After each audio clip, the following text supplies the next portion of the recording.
Silk sari ఈ title ఎందుకు పెట్టారో కానీ సిల్క్ స్మితాన్ని గుర్తు చేయడం కోసమో లేకపోతే ప్రేక్షకుడు కళ్ళకు సిల్క్ క్లాత్ కట్టి సినిమా చూపిద్దాం అనుకున్నారో కానీ ఈ silk sari main role play చేసిన వాసుదేవరావు సీరియల్ యాక్టర్ కాబట్టి సినిమా కూడా సీరియల్లా తీసి సినిమా అని చెప్దాం అనుకున్నట్లు ఉంది.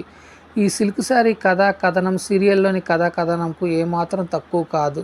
స్లో నేరేషన్, ల్యాగ్ సీన్స్, అట్లానే ఎటువంటి ఇంటెన్సిటీ లేని సీన్స్ అబ్బో చాలా ఉన్నాయిలే ఈ సిల్క్ శారీలో. ఇకపోతే ఇందులో నటించిన నటీనటులు అందరూ వారి పరిధి మేరకు బాగా నటించారు. కానీ కంటెంట్ కంటెంట్ లేని ఈ సినిమా అంత చెప్పుకోదగ్గ విధంగా అయితే ఏమీ లేదు.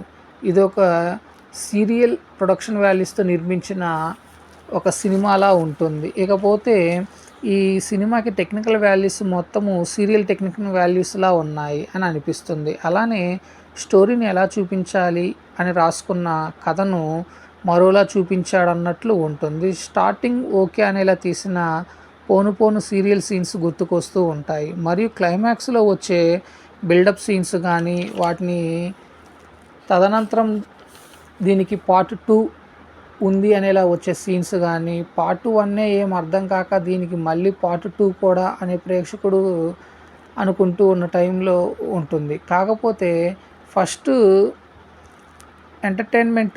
బెస్ట్ ఎంటర్టైన్మెంట్ అనేలా ప్రయత్నించారు. ఇకపోతే సినిమా మొత్తం అక్కడక్కడ కొన్ని చెప్పుకోదగ్గ సన్నివేశాలు అయితే ఉన్నాయి. ముఖ్యంగా రొమాంటిక్ సీన్స్ యువతను బాగా ఆకట్టుకుంటాయి. అలానే ఏదో మంచి సందేశం ఇవ్వటం కోసం పరితపించాడనేలా ఉంటుంది. బట్ అది అంతగా ఆకట్టుకోలేకపోతుంది. కాకపోతే డైరెక్టర్ని కానీ యాక్టర్స్ని కానీ ఒక విషయంలో మెప్పించుకోవాలి. First attempt is best attempt అనేలా ఈ చిత్రం చిత్రీకరించడం విశేషము. అలానే ఓవరాల్గా అయితే ఈ సినిమా మనీ ఉండి టైం ఉంటే ఒకసారి అయితే ఆస్వాదించవచ్చు. Thank you friends. నేను మీ నస్రుద్దీన్.